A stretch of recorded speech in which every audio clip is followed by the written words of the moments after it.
2018 से 2023 तक पूछे गए सभी एनवायरमेंटल इकोनॉमिक्स से रिलेटेड क्वेश्चंस को आज हम इस वीडियो में डिस्कस करने वाले हैं। तो अगर आप भी एनके यूजीसी नेट जेआरएफ की प्रिपरेशन कर रहे हैं और आपका पेपर 2 इकोनॉमिक्स है जो कि 28 जून को कंडक्ट होने वाला है, यानी कि बहुत ही कम टाइम आपके पास बचा है, सिर्फ 4 दिन का टाइम आपके पास बचा है, तो आप मेरी इस सीरीज़ को फॉलो कर सकते हैं जिसमें मैंने कंप्लीट 10 यूनिट्स आपको करवाई हैं, जिसमें मैंने आपको 2018 से 2023 तक पूछे गए यूनिट वाइज क्वेश्चंस डिस्कस किए हैं।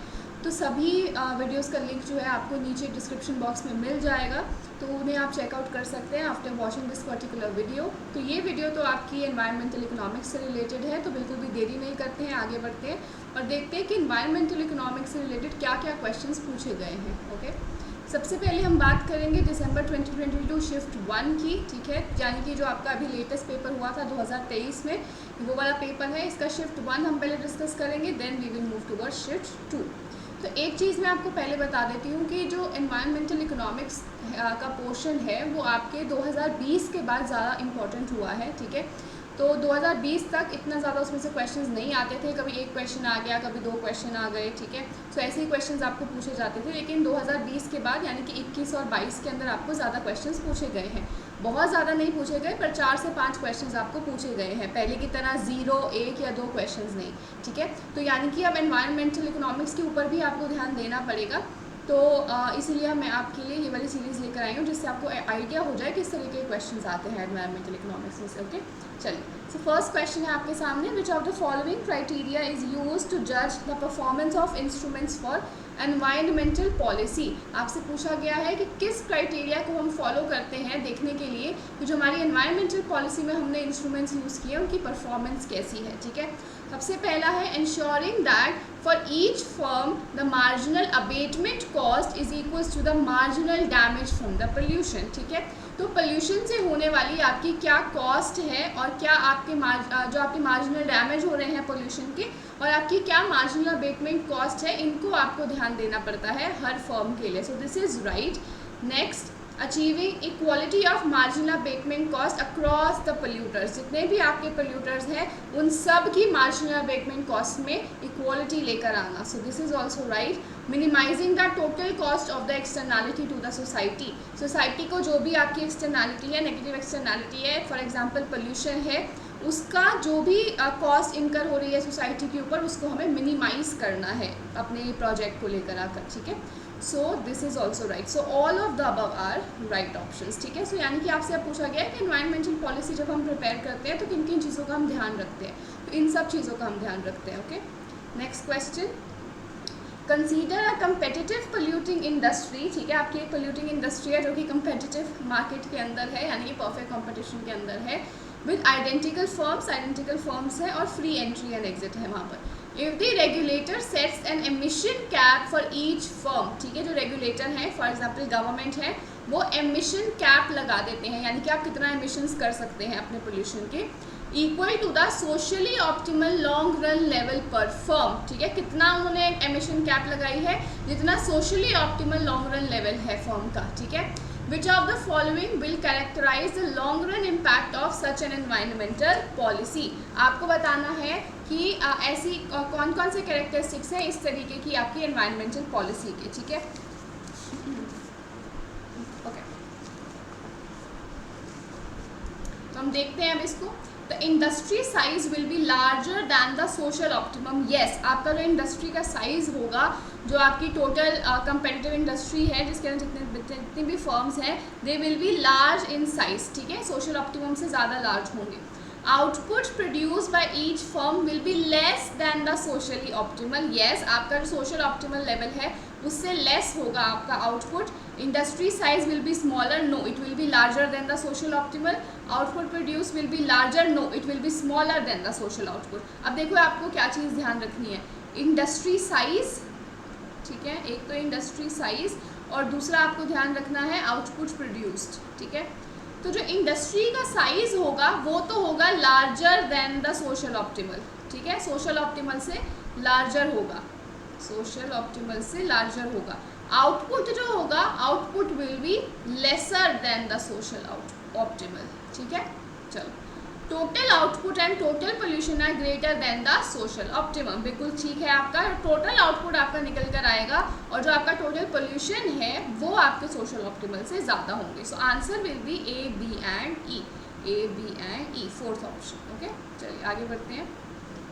हाँ, अब ये क्वेश्चन आपको पूछा गया, 2 बार पूछा गया है ये आपके एनवायरमेंटल पॉलिसी के अंदर, एनवायरमेंटल इकोनॉमिक्स के अंदर, UNFCCC United nation framework for climate change कि आपके जो कॉन्फ्रेंस ऑफ पार्टीज़ हैं, ठीक है, तो मैं आपको सारी कॉन्फ्रेंस ऑफ पार्टीज़ जो है वो बता देती हूँ, आप लिख लीजिए क्योंकि आपको कोई भी क्रोनोलॉजी में लगाना आ सकता है।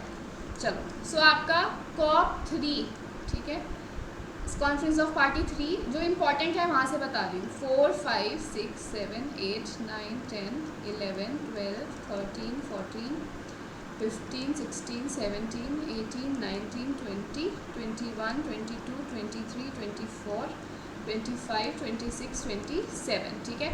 सो COP3 आपका होता है क्योटो जापान के अंदर। देन 4 होता है आपका ब्यूएनो एरी के अंदर। 5th होता है आपका बॉन के अंदर। देन द हेग के अंदर। Then Marrakesh.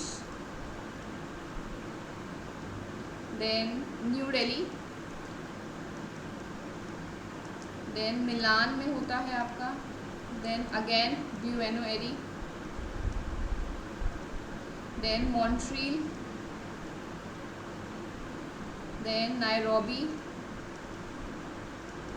Then Bali, Poznan in Poland, then Copenhagen, then आपका Cancun, then Durban, Doha, then 18th आपका 17 is in Durban, 18 is in Doha, 19 is in Warsaw, 20 is in Lima, then Paris, then Marrakesh again, then Bonn, Katowice, Madrid, Glasgow and Sharm el Sheikh in Egypt। okay? तो ये आपके सारे मैंने बता दिए हैं, latest वाले भी अब आपको पता चल जाएंगे, ओल्ड वाले भी पता चल गए हैं, ठीक है। सो आपका COP15 कौन सा है? कोपेनहेगन है, ठीक है। 21 is Paris, 13 is Bali and 27 is शर्म एल शेख, ठीक है। तो ये अब आप मैच कर सकते हैं। ओके, आगे देखते हैं अब हम दिसंबर 2022 शिफ्ट 2 के क्वेश्चंस। चलो, Which of the following is true in the case of non-marketed environmental resources? ठीक है, तो जो आपके environmental resources होते हैं ये कौन से हैं? आपके common resources, ठीक है, जो आपके common resource होते हैं। तो मैंने आपको बताया था common resource की property क्या होती है, that they are non-excludable but rival, ठीक है। नॉन एक्सक्लूडेबल का क्या मतलब है कि इन एनवायरमेंटल रिसोर्सेज को आप किसी को भी यूज़ करने से मना नहीं कर सकते, हर कोई उसका यूज़ करेगा, लेकिन एक इंसान के यूज़ करने से वो दूसरे इंसान के लिए उसकी अवेलेबिलिटी कम हो जाएगी, ठीक है। तो यही आपके एनवायरमेंटल रिसोर्सेज की प्रॉपर्टीज़ होती हैं। कॉमन रिसोर्स मैंने आपको पब्लिक इकोनॉमिक्स में भी बताया था, ठीक है। चलो, सो answer will B 4, non excludable but rival in consumption. आगे बढ़ते हैं। Which of the following is an example of depreciation of natural capital? ठीक है, तो इनमें से आपको बताना है depreciation of natural capital का क्या एग्जाम्पल है। सो इसका एग्जाम्पल है this third option, pollution control activities by the public sector such as municipal waste treatment। कोई भी अगर pollution control activity कर रहा है आपका पब्लिक सेक्टर यानी कि आपकी गवर्नमेंट, फॉर एग्जाम्पल आपका म्यूनिसिपल वेस्ट की वो ट्रीटमेंट कर रहे हैं। Okay, so this is an example of depreciation of natural capital. आगे बढ़ते हैं। Which of the following are the features of environmental economics as a field of study? ठीक है, अब आपसे environmental economics के ही उन्होंने फीचर्स पूछ लिए, ठीक है, यानी कि आपकी जो पूरी ब्रांच है environmental economics की, उन्होंने उसी के ही फीचर्स आपसे पूछ लिए डायरेक्टली, बिल्कुल बेसिक्स में से। ओके, चलो तो देखते हैं इसको। It has its roots in the theory of externalities and public goods. Yes, आपके जो मार्केट फेलियर्स है ना, ठीक है। ये आपके मार्केट फेलियर्स को स्टडी करता है एनवायरमेंटल इकोनॉमिक्स, ठीक है। जैसे कि आपके पब्लिक गुड्स हो गए, आपके एक्सटर्नैलिटीज़ हो गई, ठीक है, पोल्यूशन हो गया, इन सब के ऊपर स्टडी करता है आपका environmental economics. So this is right. It is based on neo classical welfare. Yes, ये आपके नियो क्लासिकल वेलफेयर थ्योरी पर ही बेस्ड है। It envisions human economy as a subsystem of biosphere. No, this is environment, ठीक है। ये environmental economics नहीं है, ये एनवायरनमेंट के ऊपर EVS में आप पढ़ते हैं, एनवायरमेंटल स्टडीज़ में। It engages with the law of transformation of matter and energy, again आपका EVS, ठीक है, not environmental economics. It focuses on finding the most efficient ways to reduce environmental damages. Yes, economics आपकी यही पढ़ाती है, environmental economics, कि आप किस तरीके से आपके जो एनवायरमेंटल डैमेजेस हो रहे हैं, जो आपकी नेचुरल रिसोर्सेज हैं, उनको जो नुकसान हो रहा है, उनकी जो डिग्रेडेशन हो रही है, उसको हम कैसे एफिशिएंटली ठीक कर सकते हैं। ओके, उसका क्या सोल्यूशन फाइंड आउट कर सकते हैं। So answer will be A, B and E, third option. आगे बढ़ते हैं। Which of the following are the essential features of weak sustainability, ठीक है, आपको बताना है weak sustainability का क्या फीचर्स हैं। सो इट कंसीडर्स, अब सबसे पहले सस्टेनेबिलिटी क्या होता है आपका। सो सस्टेनेबिलिटी का मतलब क्या है कि आप इस तरीके से नेचुरल रिसोर्सेज को यूटिलाइज कर रहे हैं कि वो आपके लिए तो अवेलेबल हैं ही, लेकिन आपकी फ्यूचर जनरेशन्स के लिए भी वो चीज़ अवेलेबल रहे। ओके, तो इसको हम देखते हैं। It considers human made capital and natural capital as close substitutes. Yes, not the perfect substitutes but the close substitutes. Okay, it puts emphasis on the initial size of the economy since the size of the initial capital stock is considered as relevant. Okay, see this point I will mark, इसको देखते हैं अभी।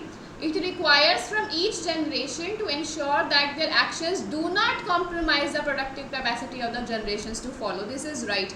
आपको क्या बोला गया है कि आप जो भी जनरेशन है उसको ध्यान रखना पड़ेगा, जो भी प्रेजेंट जनरेशन है उसको ध्यान देना पड़ेगा कि उसके जो एक्शंस हैं वो फ्यूचर जनरेशन की प्रोडक्टिव कैपेसिटी को हैम्पर ना करें, ठीक है। The composition of the capital stock of an economy, एक second, okay, the composition of the capital stock of an economy does not hold great significance. Yes, आपकी जो capital stock of the economy है वो ज़्यादा significance नहीं hold करती है, ये चीज़ कहती है आपकी वीक सस्टेनेबिलिटी।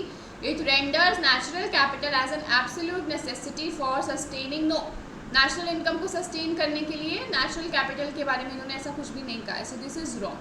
सो आपके लिए मेरे हिसाब से A, C and D are the right option, यानी कि फर्स्ट ऑप्शन आपका ठीक होगा। ओके, चलो आगे देखते हैं अब हम 2021 एंड 2022 का जो आपका दिसंबर 2021 एंड जून 2022 का जो पेपर आया था उसमें देखते हैं क्या क्वेश्चंस थे। So primary goals of sustainability. अब अगर आपने सस्टेनेबल डेवलपमेंट गोल्स पढ़े होंगे अपना पीपल डेवलपमेंट एंड एनवायरनमेंट की यूनिट में पेपर 1 में, तो आप इस क्वेश्चन को कर सकते थे। सबसे पहले आपको एंड पावर्टी एंड हंगर, आपका first and second goal.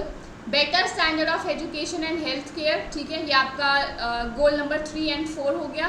Then gender equality आपका 5th गोल हो गया। Sustainable economic growth 8th goal हो गया। Then to achieve both inter and intra generational equity, ठीक है, आपको inter and intra generational equity के बारे में भी बोला। तो ये सारे के सारे ही आपके क्या हैं, गोल्स ऑफ सस्टेनेबिलिटी हैं। अगर आप देखोगे अपने सस्टेनेबल डेवलपमेंट गोल जो 17 हैं उनके अंदर ही ये सारे के सारे आ रहे हैं। So answer will be A, B, C, D, E। Okay, so यहाँ पर होगा option, yes, last option A, B, C, D, E। Next question, the change in welfare due to change in environmental quality, ठीक है, जब आपकी environmental quality में change आता है उससे जो आपके वेलफेयर में चेंज आ रहा है उसको आप किस चीज़ से मेजर करते हो। You measure it by WTP, your marginal willingness to pay function, ठीक है। चलो आगे देखते हैं। यस, अब ये क्वेश्चन में थोड़ा सा मुझे प्रॉब्लम लग रहा है। वैसे तो इसका आंसर इन्होंने सेकेंड ऑप्शन दिया है, पर इसमें मुझे थोड़ा सा इशू लग रहा है। जो भी आपको इन्होंने आंसर दिया है मेरे हिसाब से इसको ड्रॉप करना चाहिए था पर नहीं किया है।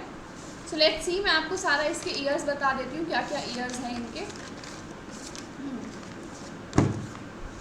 ओके, सो भोपाल गैस ट्रेजेडी होती है आपकी 1984 में। चेरनोबिल एक्सप्लोजन आपका होता है 1986 में। लंदन स्मोक एपिसोड्स आपके आते हैं 1962 में। एक्सन वेल्डिस क्या है आपका, जो ऑयल स्पिल हुआ था, ठीक है ना, बहुत खतरनाक ऑयल स्पिल हुआ था आपका। सो एक्सन वेल्डिस है 1989 में, 3 माइल आइलैंड न्यूक्लियर डिजास्टर है आपका 1979 में, ठीक है।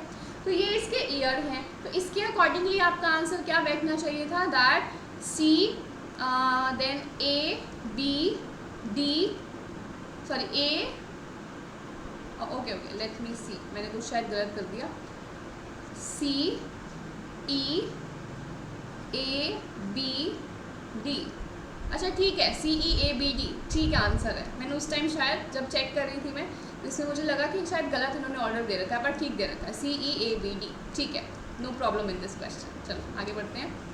दिसंबर 2020 एंड जून 2021 का पेपर आ रहा है आपके सामने। अकॉर्डिंग टू रोनाल्ड कोस, ठीक है, जिन्होंने कोस थ्योरम आपकी दी थी, विच of the following statement is correct for the pollution control, इनमें से आपको बताना है कौन सा पोल्यूशन कंट्रोल के लिए ठीक है आपका। Providing property rights to the state, no, state को प्रॉपर्टी राइट्स नहीं देने होते, लीगल इंस्टीट्यूशंस को नहीं देने होते, किसको देने होते हैं, पॉल्यूटर एंड द पॉल्यूटी, ठीक है, जो पार्टीज होती हैं आपकी, जो एक्सटर्नैलिटी से रिलेटेड पार्टीज़ हैं, जो आपका पोल्यूट कर रहा है या जिसको पोल्यूशन वो सहना पड़ रहा है, उन दोनों को आप क्या दे दो, प्रॉपर्टी राइट्स असाइन कर दो, ठीक है, जिसकी वजह से आपका मार्केट आउटकम एफिशिएंट निकल कर आएगा। So third option is the right option, okay. Next, yes, अब ये क्वेश्चन आपका ड्रॉप किया गया था, ठीक है, क्यों ड्रॉप किया गया था, क्योंकि यहाँ पर जो सही है खाली आपका ए ऑप्शन है, ठीक है, यानी कि जो फर्स्ट स्टेटमेंट है खाली यही वाली ठीक है, बाकी ये सारी स्टेटमेंट्स गलत ईयर्स दे रखे हैं इनके, तो यहाँ पे ओनली ए कहीं पर भी नहीं था, तो इसलिए इसको ड्रॉप कर दिया गया था। बाकी आप इन सब के ईयर्स देख लो। सो मिनिस्ट्री ऑफ MOEF जो है आपके एनवायरनमेंट एंड फॉरेस्ट, ये आपका 1985 में ही आता है। सेंट्रल पोल्यूशन कंट्रोल बोर्ड आपका आता है 1974 and not 84। Then environment protection act आपका आता है 1986। देन आपका ये नेशनल एनवायरनमेंट एपेलेट अथॉरिटी आती है 1997, ओके। तो ये तीनों स्टेटमेंट्स आपकी गलत थी। आगे देखते हैं। Yes, now which of the following are true for the environmental Kuznets curve, ठीक है, हमने कुज़नेट्स कर्व तो पढ़ा था। कुज़नेट्स कर्व मैंने आपको बताया था that it explains the relationship between the per capita income and the inequalities, ठीक है। तो ये इन्वर्टेड यू शेप्ड आपका दिखता है, जैसे जैसे आपकी इनकम, पर कैपिटा इनकम बढ़ती है, इनइक्वालिटीज़ पहले बढ़ेंगी, after a certain point of time आपकी इनइक्वालिटीज़ फॉल करने लगती हैं। This is Kuznets curve normal.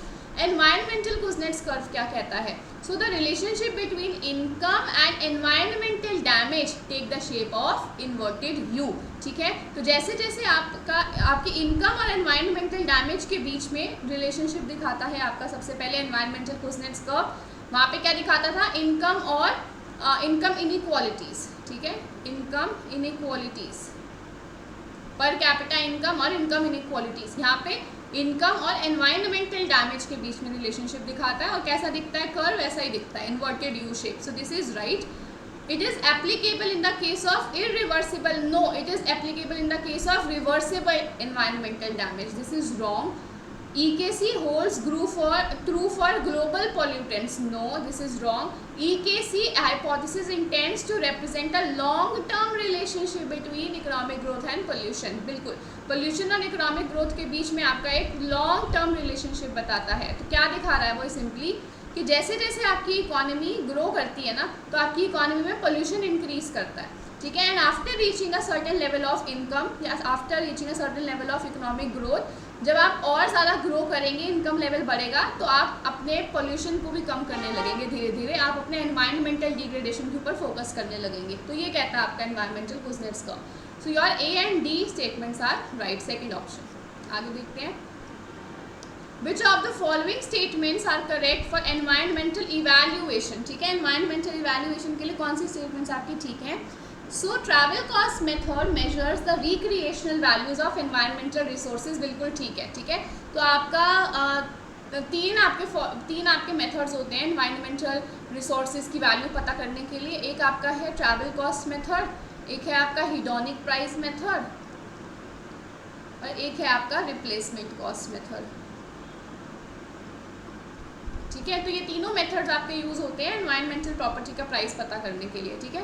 So travel cost method measures the recreational values of environmental resources. अगर हम उसे दोबारा से प्रोड्यूस करेंगे, दोबारा से रिक्रिएट करेंगे एनवायरमेंटल रिसोर्स को, तो उसकी क्या कॉस्ट पड़ेगी, ठीक है, ट्रैवल कॉस्ट क्या पड़ेगी। सो this is right. Next, Hedonic price is used for environmental amenities associated with property values. Yes, hedonic pricing, यहाँ जहाँ पे भी आपको hedonic price वर्ड दिख जाए ना, वो हमेशा property value से ही associated होता है, house prices से associated होता है, ठीक है. So this is right.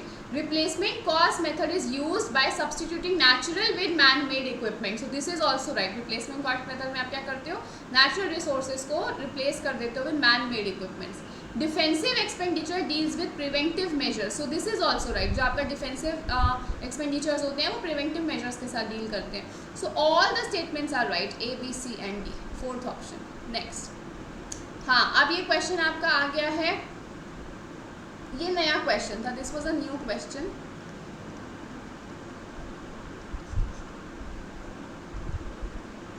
Okay, तो इसको हम मैच कर लेते हैं पहले.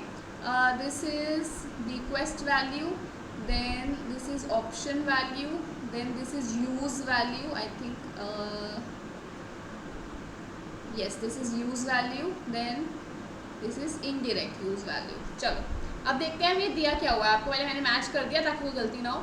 Conserving the environment for benefit of the future generation. ठीक है, आप फ्यूचर जनरेशन के लिए क्या कर रहे हो, अपने एनवायरनमेंट को कंजर्व कर रहे हो, प्रोटेक्ट कर रहे हो.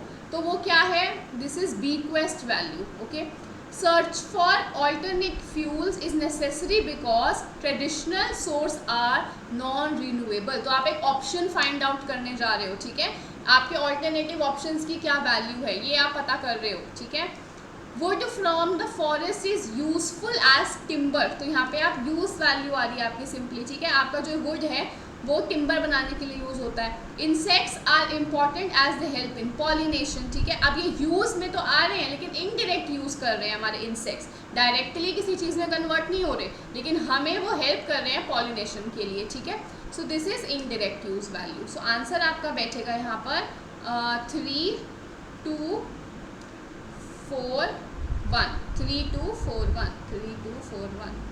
Second option. ठीक है, चलो आगे बढ़ते हैं. अगेन आपको आ गया क्वेश्चन UNFCCC का.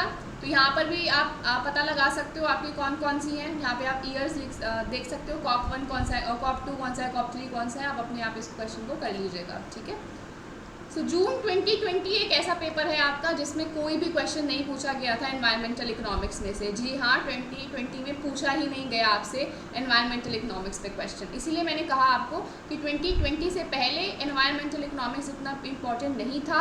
अब इम्पॉर्टेंट है क्योंकि अभी आपने देखा कैसे क्वेश्चंस आ रहे हैं, थोड़े ट्रिकी से क्वेश्चंस आ रहे हैं, टिपिकल क्वेश्चंस आपसे पूछे जा रहे हैं. ठीक है ना, पहले पूछे भी जाते थे तो आसान होते थे, इतने मुश्किल नहीं आते थे. Now we are moving toward December 2019. चलो, सो अब ये पूरा क्वेश्चन तो आपका एनवायरमेंटल इकोनॉमिक्स से रिलेटेड नहीं है लेकिन यहाँ पर एक है आपका ब्रंटलैंड रिपोर्ट. ठीक है, सो ब्रंटलैंड रिपोर्ट आपकी किससे रिलेटेड है, सस्टेनेबल डेवलपमेंट से रिलेटेड है. ठीक है, चलो.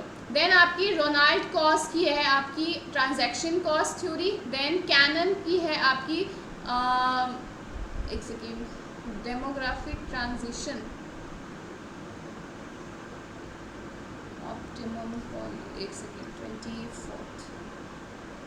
24th का थर्ड, सी का फोर्थ, देन डी का सेकेंड, यस, ए का फर्स्ट. Optimum population. अच्छा, कैनन की ऑप्टिमम पॉपुलेशन से मेजर करेंगे. नेक्स्ट टीम की आपकी demographic. Yes, that is what I was thinking कि कैनन का डेमोग्राफिक ट्रांजिशन तो नहीं हो सकता. सो नेक्स्ट टीम की आपकी डेमोग्राफिक ट्रांजिशन की थ्योरी है. कैनन की आपकी ऑप्टिमम पॉपुलेशन की थ्योरी है. ठीक है, सो ये पूरा क्वेश्चन तो एनवायरमेंटल का नहीं है आपका, मिक्स क्वेश्चन है ये आपका. ठीक है, पब्लिक में से भी है इसके अंदर आपका और देन आपका डेवलपमेंट में से भी है. ठीक है, तो मेरे को एक चीज़ यहाँ पे बतानी थी कि ब्रंटलैंड रिपोर्ट जो आपकी है वो सस्टेनेबल डेवलपमेंट से रिलेटेड है. ये आपका पेपर 1 में भी कई बार पूछा गया. चलो नेक्स्ट क्वेश्चन देखते हैं. विच of the following is not a feature of contingent valuation method. ठीक है, तो आपका कंटिंजेंट वैल्यूएशन मेथड जो होता है उसके अंदर कौन से फीचर्स नहीं होते. It is an economic non market based valuation method. Yes, ये भी आपका एक मेथड होता है जो मैंने आपको 3 अभी थोड़ी देर पहले बताए थे. Hedonic price, then replacement cost and there was travel cost method. तो वैसे ही आपका एक और होता है चौथा, कंटिंजेंट वैल्यूएशन मेथड. ठीक है, कंटिंजेंट वैल्यूएशन मेथड. तो ये भी आपका यूज़ होता है एनवायरमेंटल रिसोर्सेज को की वैल्यू पता लगाने के लिए, ठीक है। So this is right. It is based on maximum willingness to pay by the consumer. Yes, कि वो कितना मैक्सिमम पे कर सकते हैं इस प्रोडक्ट के लिए। It is use only in the case of air pollution, no, ठीक है। So this is the right answer. यहाँ पे क्या आ गया आपका, अगेन 99% रूल, कि 99% आपकी स्टेटमेंट फॉल्स होगी if there is any extreme word like only, no, never, etcetera, okay. It is use under the condition of market failure के लिए यहाँ पर ये यूज़ होता है, ठीक है। मार्केट फेलियर कब होता है? मार्केट फेलियर तब होता है जब आप किसी भी प्रोडक्ट की मार्केट वैल्यू असर्टेन नहीं कर पाते हो, ठीक है। तो एनवायरमेंटल गुड्स के केस में ऐसा ही होता है, आप नहीं पता लगा पाते कि उनकी क्या मार्केट वैल्यू है, तो आप ये सारे मेथड्स यूज़ करते हो, hedonic price, contingent valuation, travel cost, replacement cost, okay. चलो नेक्स्ट, अगेन ये आपका क्वेश्चन आ गया है। अब हम देख लेते हैं। पेरिस क्लाइमेट एग्रीमेंट आपका 2015 में होता है। क्योटो प्रोटोकॉल आपके 1997 में है। Then this is in 1992 and Brundtland commission आपकी 1983 में आती है। अब ब्रंटलैंड रिपोर्ट आपकी 1987 में आती है, लेकिन ब्रंटलैंड कमीशन आपकी 1983 में आती है। 1983 अपने आप को डिसॉल्व कर लेती है और ब्रंटलैंड रिपोर्ट लेकर आती है 1987 में, ठीक है। सो अब इसको आप मैच कर सकते हैं, दिस इज 1992, ओके। चलो now we are moving towards June 2019। So hedonic price method आ गया। तो हिडोनिक प्राइस मेथड मैंने कहीं पे भी कहा आपको आ जाए तो इसको किससे मेजर करना है? प्रॉपर्टी की वैल्यू से या हाउस की प्राइजेस से, ठीक है। So answer will be second, using the linkages between the variation of house prices. Next question, market failure occurs in case of most of the environmental goods because, again आ गया आपका environmental goods की property. ये 2022 में recently आपसे question पूछा गया है फिर से, ठीक है, यानी कि ये रिपीटेड क्वेश्चन है, यहीं से क्वेश्चन आया था आपका इस बार। तो एनवायरमेंटल गुड्स की प्रॉपर्टी क्या होती है? That they are excludable but rival, ठीक है। So they are rival, they are non excludable but rival, ठीक है। So they are rival, excludable no, they are non excludable, non rival no, they are rival, non rival and non excludable, so they are rival but non excludable, ठीक है। तो आपका first option ठीक हो जाएगा। Next, yes, अब ये question आपका बहुत बार पूछा गया है, पेपर 1 में भी आया है ये आपका, प्लस पेपर 2 में भी 2-3 बार पूछा गया है। तो ये बेसिक है आपकी कुछ डेट्स जो आपको ध्यान रखनी है, ठीक है। चलो तो इनको भी हम देख लेते हैं। आपका वर्ल्ड एनवायरनमेंट डे आपका आता है 3 मार्च, वर्ल्ड वाइल्ड लाइफ डे आपका आता है 11 जुलाई, वर्ल्ड वाटर डे आपका आता है 22 मार्च, वर्ल्ड पॉपुलेशन डे आता है 5 जून को, ठीक है। तो ये आप मैच करके देख सकते हैं। Next question, under some conditions it makes no difference to efficiency whether the polluter has a right to pollute or the victim has the right to clean air, ठीक है। ये किसने कहा है? ये कहा है आपका रोनाल्ड कोस ने। कोस थ्योरम आपकी इसी से रिलेटेड है, ठीक है। नेक्स्ट देखते हैं आप दिसंबर 2018 का paper. To compute the index of sustainable economic welfare, ठीक है। जब आपको सस्टेनेबल इकोनॉमिक वेलफेयर का इंडेक्स फाइंड आउट करना होता है तो आप किस चीज़ का यूज़ करते हो यहाँ पर, ठीक है। Subtract the monetary value of expenditure on defence, no defence तो हम इंक्लूड करते हैं अपना जीडीपी में। Then subtract the monetary value of depreciation, no. Subtract the monetary value of loss due to floods and droughts, no, not only floods and droughts, ठीक है, और भी आते हैं आपके। Subtract the cost of environmental degradation, yes, अगर आपको sustainable economic welfare का इंडेक्स निकालना है तो आप जीडीपी में से एनवायरमेंटल डिग्रेडेशन की जो वैल्यू है उसको माइनस कर देते हो, ठीक है। यानी कि आप ग्रीन जीएनपी की यहाँ पे बात कर रहे हो सिंपली, ओके। ग्रीन जीएनपी या green GDP, okay. This will be national, this will be domestic, okay. तो ग्रीन जीडीपी की जब आप बात करते हो तो आप एनवायरमेंटल डिग्रेडेशन से जो भी आपकी कॉस्ट आ रही है उसको माइनस कर देते हो फ्रॉम द जीडीपी, तो आपका निकल कर आ जाता है index of sustainable economic welfare, okay. Now we are moving towards June 2018। So June 2018 में आपका आया है question, which of the following option is और are true for a national action plan for climate change. Now this is important for paper 1। अभी paper 2 में तो पता नहीं क्यों पूछा गया था, ठीक है, लेकिन पेपर 1 के लिए ये ज़्यादा इंपॉर्टेंट है, ओके। सो ये 2008 में ही लॉन्च हुआ था आपका और इसके 8 मिशंस ही हैं, ठीक है। So both statements are right, इसके 8 मिशंस हैं आपके और ये 2008 में लॉन्च हुआ था। इसको आप ज़रूर से देख लीजिएगा कौन से आपके वर्टिकल्स हैं, ठीक है। चलो which of the following is often referred to as hedonic price method. अब देखो फिर से हिडोनिक प्राइस आ गया, तो हम इससे हाउस प्राइजेस को देखेंगे। तो ये first option, linkage between variation in house prices and geographical proximity to environmental asset. अब देखो हिडोनिक प्राइस मेथड कितना इंपॉर्टेंट है, 2 से 3 बार आपके पेपर में ये पूछा गया है और इतना ईजी है कि आप कैसे फाइंड आउट करोगे, सीधा हाउस प्राइसेस या प्रॉपर्टी वैल्यू से इसको असर्टेन करके। Okay, next question, which of the following statement is correct. अब यहाँ पर आपका क्वेश्चन आ गया है ग्लोबल वार्मिंग से। अब ये पेपर 1 के लिए इंपॉर्टेंट है, अगेन पेपर 2 में ये पता नहीं क्यों पूछा गया था, अब ये आपसे मेरे हिसाब से तो नहीं पूछे जाएंगे ऐसे क्वेश्चंस, ठीक है। चलो तो अब देखते हैं, global warming is simply another term for greenhouse effect. No, greenhouse effect is different. Global warming is an entirely natural, no, it is man-made phenomena. Global warming means melting down of glaciers. melt down हो रहे हैं glaciers, लेकिन इसका मतलब ये नहीं है, ठीक है ना, ये हो रहा है, it is a consequence but not the meaning. Okay, so this is wrong. Global warming is the rise in the average temperature of earth surface. आपके जो अर्थ का जो एवरेज टेम्परेचर है जब वो इंक्रीज करने लगता है, उसको हम ग्लोबल वार्मिंग कहते हैं, and it happens because of the green house effect. Okay, चलो तो ये आपका कॉज है green house effect, glaciers melt होना आपका कॉन्सिक्वेंस है, बट रियल मीनिंग क्या है कि एवरेज टेम्परेचर आपका इंक्रीज हो जाना अर्थ का। ओके, इसी के साथ हमारा एनवायरमेंटल इकोनॉमिक्स का जो टॉपिक है वो कंप्लीट हो जाता है। बहुत ही छोटा टॉपिक था ये, क्योंकि इसमें से क्वेश्चंस पहले कम पूछे गए हैं। एक तो पेपर आपने देखा जिसमें एक भी क्वेश्चन नहीं पूछा, और एक पेपर था जिसमें सिर्फ एक ही क्वेश्चन पूछा गया था, ठीक है, और बाकी सब में भी 3, 4, 5 क्वेश्चंस, तो कम क्वेश्चंस पूछे जाते हैं। लेकिन इस बार से यानी कि आपके पिछले 2 सालों से जो क्वेश्चन है वो थोड़ा सा डिफिकल्ट लेवल के पूछ रहे हैं, तो अब आपको अपनी प्रिपरेशन जो है वो अच्छे से करनी पड़ेगी एनवायरमेंटल इकोनॉमिक्स के लिए भी, ठीक है। बट अगर इस टाइम तक आपने एनवायरमेंटल इकोनॉमिक्स को छुआ भी नहीं है, तो आई वुड सजेस्ट यू कि उसको आप स्किप कर सकते हैं, ठीक है, क्योंकि एक आधी यूनिट आप स्किप करके जाएंगे, कुछ खास फर्क नहीं पड़ेगा, इतना ज़्यादा फर्क नहीं पड़ेगा, क्योंकि 5 में से एटलीस्ट 2 क्वेश्चन तो आप कर ही पाओगे ना, अगर 5 क्वेश्चन आते हैं तो इतना फ़र्क आपको नहीं पड़ेगा, क्योंकि हमें 100 में से 100 क्वेश्चन थोड़ी ना आंसर करने हैं, हमें तो 70, 75, 80 ही सही आंसर करने हैं। ओके, चलिए, तो अगर आपको ये वीडियो अच्छी लगी है तो इसे लाइक ज़रूर कर दीजिएगा, अपने फ्रेंड्स के साथ शेयर ज़रूर कर दीजिएगा। अगर आपको ये अच्छी लग रही हैं वीडियोस और मेरी मेहनत आपको अच्छी लग रही है, तो आप मेरे चैनल को सब्सक्राइब ज़रूर कर दीजिएगा, और जो नीचे बेल आइकन है उसे ज़रूर प्रेस कर लीजिएगा to never miss a video from my channel. अब सिर्फ एक वीडियो रह गई है हमारी, 9 यूनिट्स में आपको कंप्लीट करवा चुकी हूँ, सिर्फ इंडियन इकोनॉमिक्स रह गई है, जो कि मैं आज रात को पोस्ट कर दूँगी आपके लिए, तो आप उसे भी देख लीजिएगा। फिर आपके 3 दिन बचेंगे, उसमें आप अपनी खुद से रिविजन कर सकते हैं, जो भी आपके नोट्स हैं उसको एंटायरली मगअप कर सकते हैं, कि आपके जो भी नोट्स बने हुए हैं आप उसको आप रटना शुरू कर दीजिए, ठीक है, तो ताकि आपको पेपर के अंदर याद रहे कि कौन सी लाइन में क्या चीज़ लिखी हुई थी। ओके, तो आप मेरे टेलीग्राम चैनल को ज्वाइन कर लीजिएगा। अगर आपको इसकी PDF चाहिए है इस वीडियो की, आप मुझे इंस्टाग्राम पर भी फॉलो कर सकते हैं, और अगर आपको मुझसे कुछ पर्सनल इन्फॉर्मेशन लेनी है तो आप मुझे ईमेल भी कर सकते हैं। ओके, तो जल्दी ही मैं नेक्स्ट वीडियो शेयर करूँगी आपके साथ। तब तक के लिए stay healthy, wealthy and nerdy, and not forget to mind your economics. Thank you so much.